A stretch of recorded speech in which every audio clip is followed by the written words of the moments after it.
Hi, everyone. Too much AI. Let's get back to humans.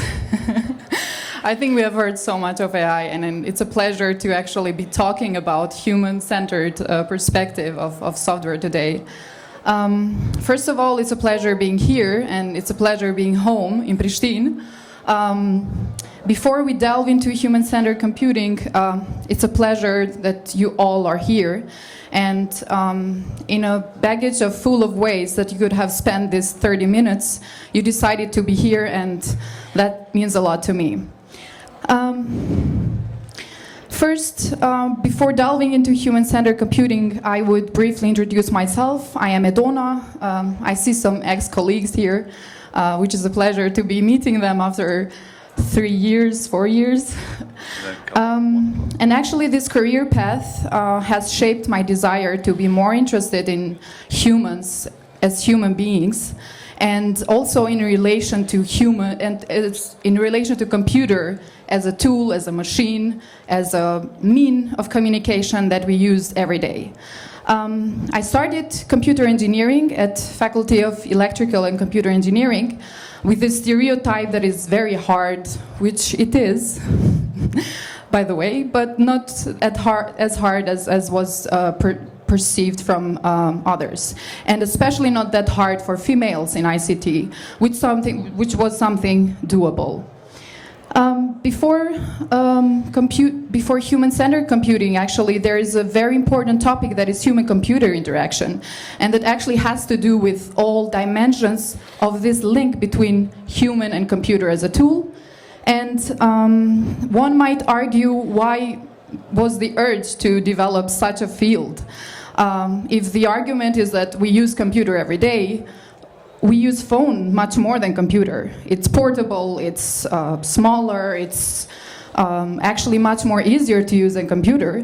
But actually the answer is much more deeper than that, because so much scientific research has shown that computer is such an advanced tool, is such a complex tool that needs to be analyzed in relation to human beings. And actually, by the way, for all females here, Ada Lovelace was the first female that actually thought that computer needs to be more advanced than an advanced calculator. So what is human-centered computing and why it matters? First of all, human-centered computing has to do with understanding human beings, and not just understanding them as being in this earth, but also understanding its behavior in relation to the surroundings. Secondly, it has to do with the design and development of computational artifacts, which are anything that uses computational thinking in order to facilitate a day-to-day process. And secondly, and very important thing, is that it bridges the gap between technology and user needs. There are actually a lot of topics that human-centered computing has its focus on, which I won't go in all of them, because some of them I will briefly introduce a bit later. But just so you know, it has to do with developing system for distributed environments, computer animation, augmented reality, assistive and adaptive technologies, which I will actually talk more about, because that's a topic I'm most interested in. System design and all multimedia interfaces, from analysis to production. In regard to human-centered computing, one important thing that I found is how to manage a product. And actually a product can be anything, a software, hardware, or any other technical tool. And here I've put some very main principles that we need to be aware of when we actually develop a product and manage it. First of all, we have to build product as we will be the future users. So when we build a product, we should not just know that these are the main features, but actually to put ourselves in the feet of the future user. Secondly, is that embraces diverse perspective in product direction. When we actually think about product management, we need to consider all surroundings and all potential scenarios when it comes to the usage of that product. And the third one is we have to balance art and science in product delivery, which means that we don't have to think that much about the final result of the product, or not to think that it will be the most idealistic product that a human ever used, but to know that actually that product might have an impact on the users that they will use a product. And actually when I learned these principles, as part also of the studies at Vienna University of Technology, but also now teaching as human-centered related subjects there, I have thought deeply about product management and how we need to see software as not as a passive users, because actually that's also the idea of this speech, not to just be informative, but to be more aware of what we're using, to be more responsible of the tools and software that we use every day. And when I actually developed Rectify, like 3-4 years ago, I didn't think of these principles. Now I unconsciously know that I kind of went through these principles, but I actually didn't know that I'm going through. For all non-Albanian speakers, Rectify was developed as diploma thesis to report and correct errors found in textbooks, which can still be found in Google Play Store. And back then, I had a target user, so it was kind of criteria. Target users were Albanian speakers, students, teachers, all readers. On the other hand, I thought in a user's perspective. When I was developing this button, this drop-down list there, and these colors, I thought that I might be the future user. I thought of, for example, old teachers, which might not be very tech-heavy or might even be technophobic, so this app might be something of a revolution. And on the other hand, one criteria that I thought was the impact that this platform will have to the users, which was to be more aware about what we're reading, to be more aware on education system, and to actually think about what our kids are using or what our kids are being educated from. And in regarding to this, there is a concept in human-centered computing that is called human-centered design, and one of the principles is actually how we need to build a product and consider it as a system. What does it mean? It actually means that when we build a system, we don't have to think only one of the dimensions of the software, for example, user interface, but to actually think about all the dimensions that will be through all the journey of the product.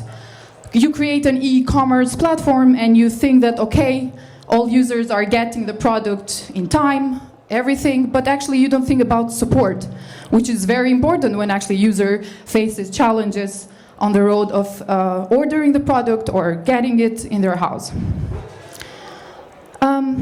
One very important topic here in human-centered design is biases. I think you all have heard about how biased we are in everyday life, and actually cognitive biases have to do with how we judge things based on our prior experience, based on our judgmental before, and so on. And actually human-centered designs try to break this rule, try to think out of the box, and try to create an environment that will be not judgmental, and to think about a product in all potential scenarios. There are a lot of biases that we face in product development, and one of them, for example, might be ethical biases, racial biases, confirmation biases. Let's just take an example here. This is just a user interface of a mobile app, and here is a profile that might be gender biased.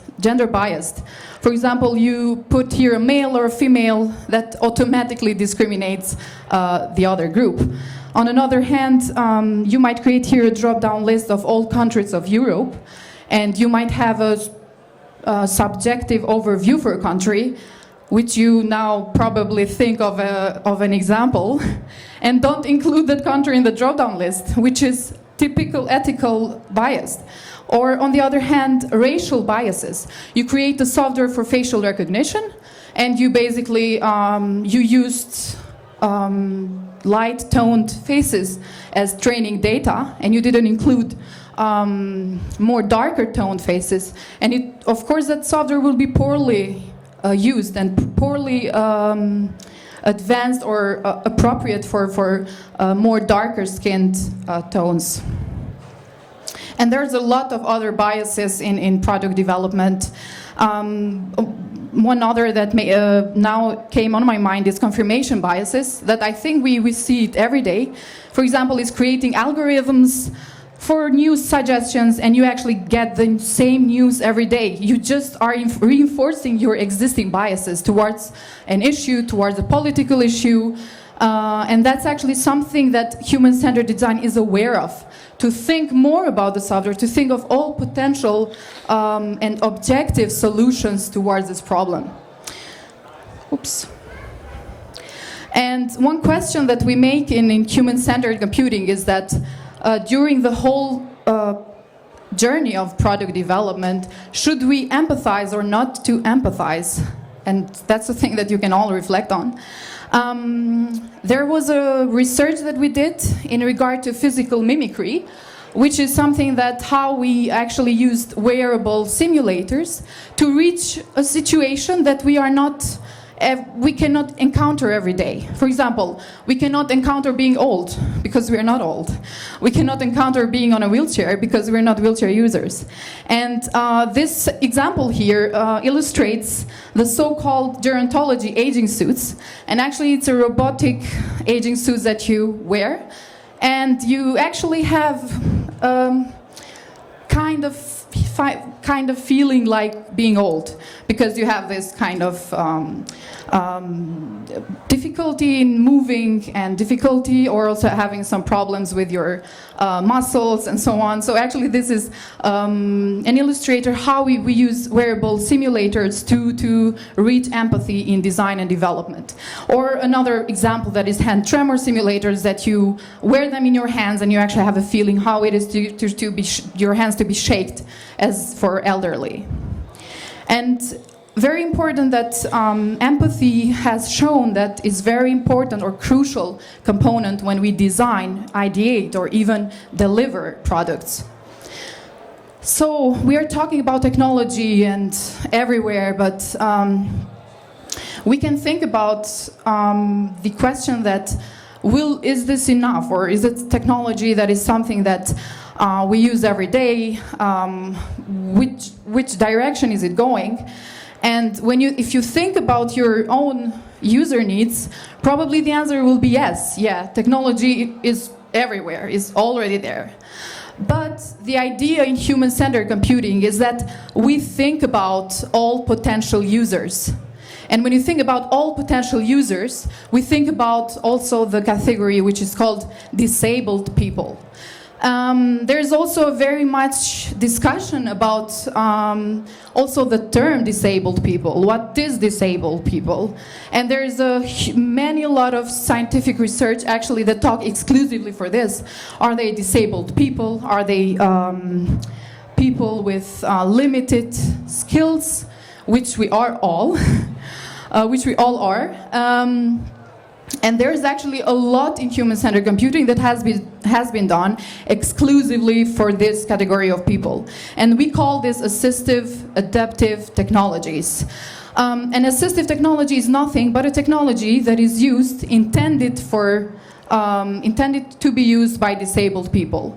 And here on the first part, we see some tools that have been developed for visually impaired people, that are magnifiers, braille displays, screen reading software, and this is part of the so-called accessibility, web accessibility. Maybe some of you have heard of it. And actually now very important for a website, for a mobile app, for anything, that it should be accessible. And hopefully in the future no web will be even launched without being accessible. It's interesting because even in the official software engineering book, when there are listed actually the list of criteria that makes a good software, accessibility is not listed at all. It's usability, scalability, maintainability, and other criteria. But actually they have discriminated this very, very important category of people. So accessibility is actually a very, very important topic that we cover in human-centered computing. The second one is like personal amplification system that is for people with hard in hearing or deaf or totally deaf.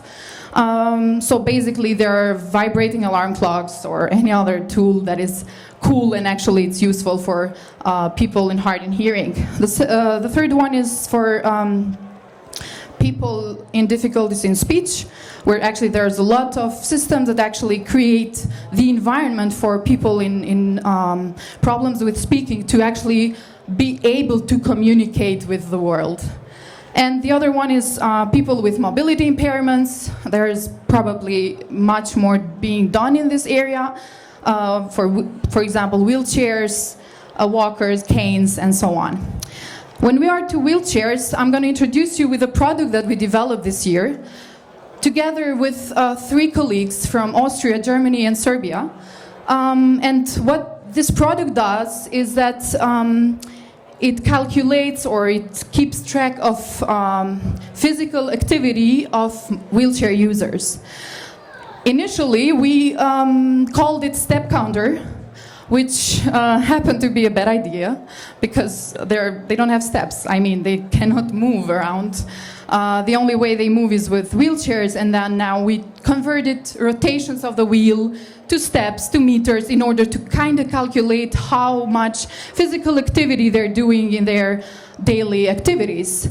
And here if I would developed this application years ago, I wouldn't think about ethical issues.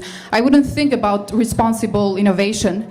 But actually having to deal with human-centered design and computing, I have thought about this aspect, and we have thought as a group about this aspect that is very important in regard to developing something, to think about all scenarios and to think that, hey, am I discriminating someone? I'm developing something about wheelchair users, but I'm not a wheelchair user myself, so I can never have the entire feeling of how to be a wheelchair user.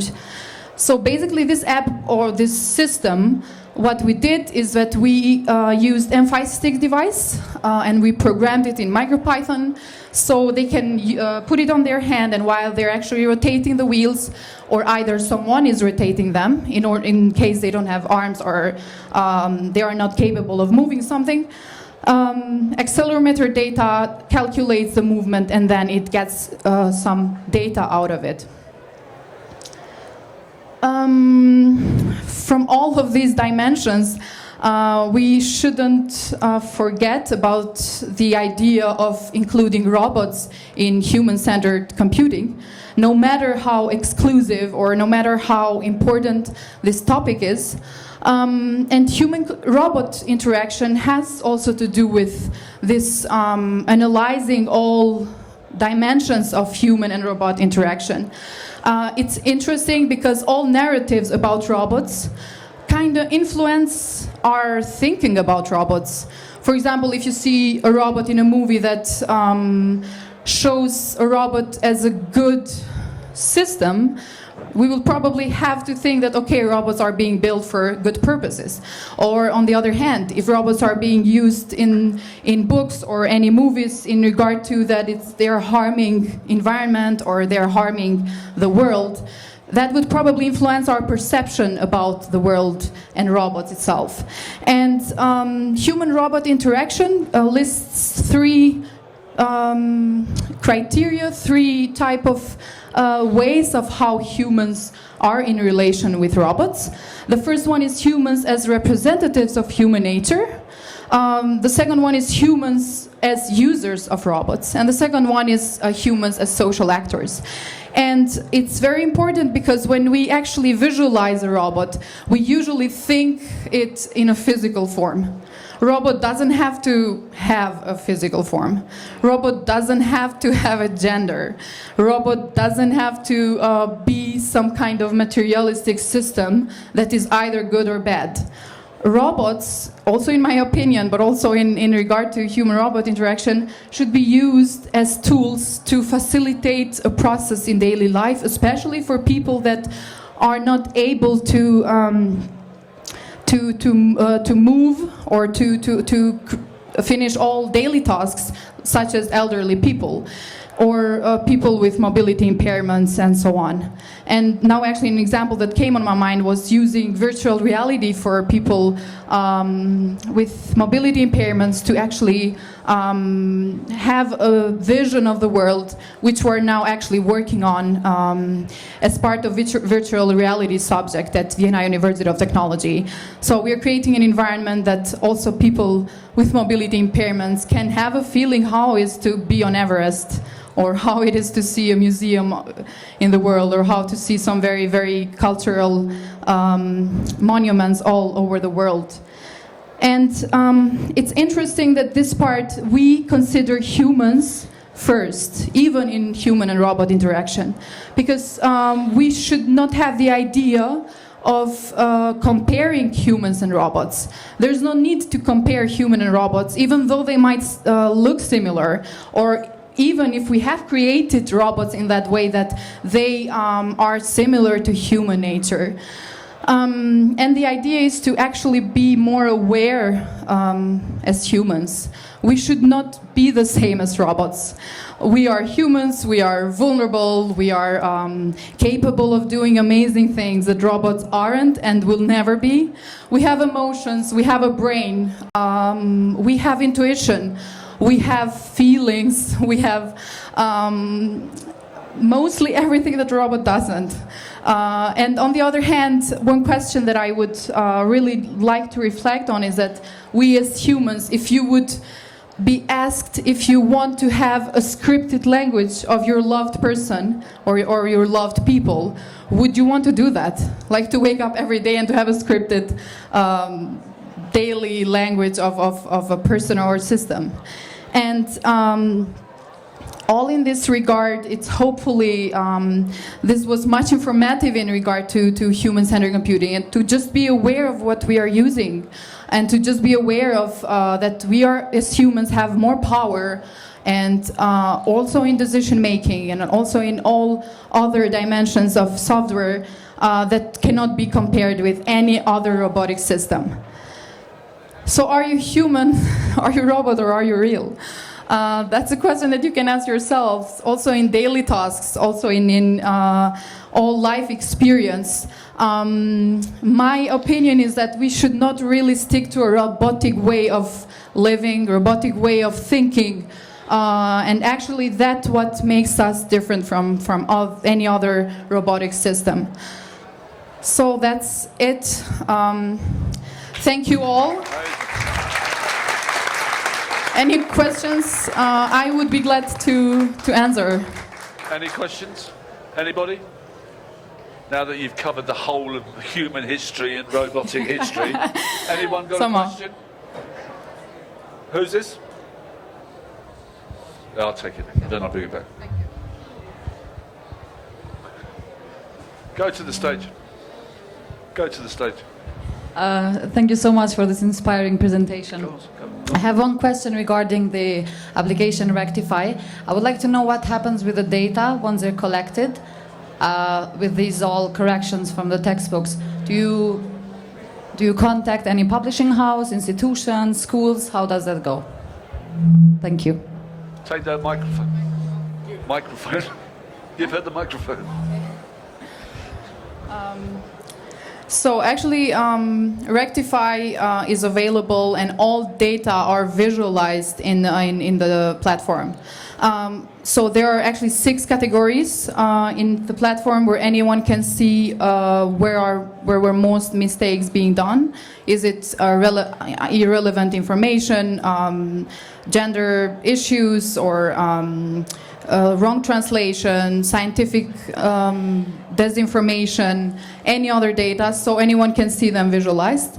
At the moment, or at the time, now that I think it was more of MVP, or minimum viable product, it has so much potential to be developed more and to filter more information in regard to textbooks. But that's actually the only way right now. Anyone can see them, even though they have not reported anything there. So they're published for all people that actually download Rectify. Great. Come to the stage. Come here. It's easier.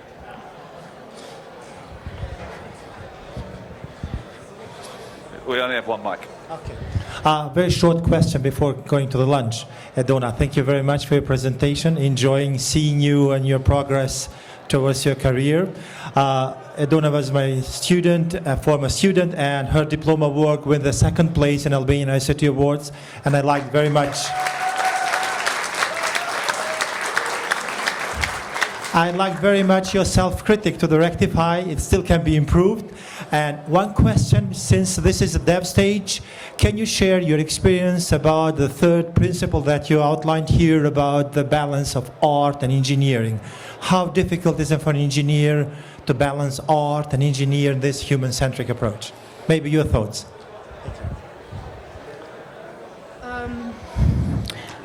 Actually, I would start this shortly, and just even when I started computer engineering, I was a bit of tech-phobic.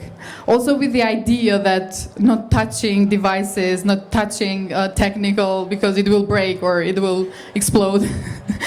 And actually it made me think of creating this or having this human perspective on all softwares, and just being aware of that engineering came after humans and came just a bit much more later than art and other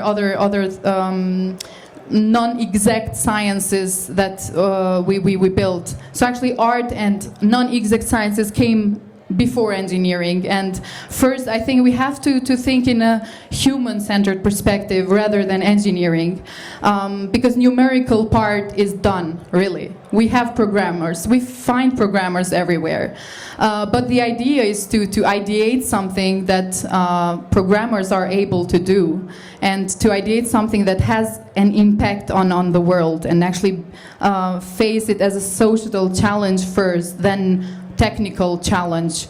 So yeah, I think it's very important to have this bridge between art and engineering. Edona, thank you. Wonderful. Thank you. Fantastic. One more round of applause, please. That was amazing.